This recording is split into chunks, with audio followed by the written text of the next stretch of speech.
Faltafahoana aminao ao anatin'izao apahana fandaharana izao ho aminao aneny fiadanany tompo.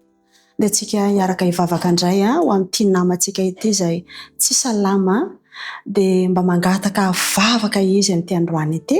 Raha mety ianao dia asaiko ndao hiaraka hivavaka amiko. Vavakantsika. Rainay tsara indrindro, rainay tia anay, rainay mahita ny manjoa anay rehetra ary tsy misy miafina aminao na izay kely indrindra mety tsy ho hitan'ny olombelona ary.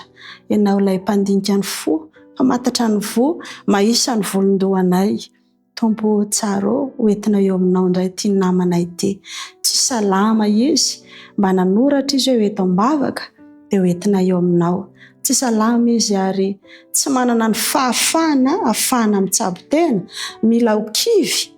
Tompo malalo, meo azy ny fanahy mahery avy aminao satria Andriamanitra pampahery ianao. Atao fitsapany eo foana ianao Andriamanitra, ilay Andriamanitra velona, ilay Andriamanitra miasa, ilay Andriamanitra azo ateherana sy azo itokiana satria dokotera ny dokotera rehetra.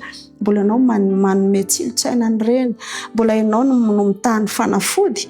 Fa raha mety ianao ka mety hikasika an'izao namanay mangata-bavaka izao dia mba asitrano amin'ny fomba mahagaga izy. Raha mbola tokony hampiasa fanafody dia ianao no hanome ny ahafahana mividy fanafody, hitany fanafody, hanome tsilotssaina ny dokotera ihany koa ny amin'izay fanafody mety ary tokony homena azy.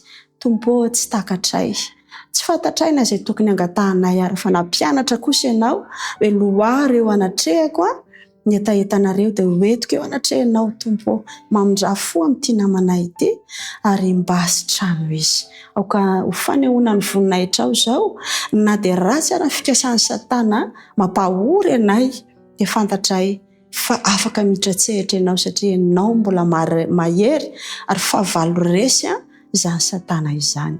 Misaotra ny valim-bavaka omeno sahady an'ity namanay ity ary ny fanasitranana ara-nofo ary tahaka izany koa nefa niara-panahy angatahako mba hiatanjaka sy ho sitrana dia ny fitokiny, ny finoana ianao tanteraka amin'ny anaran'i Jesosy.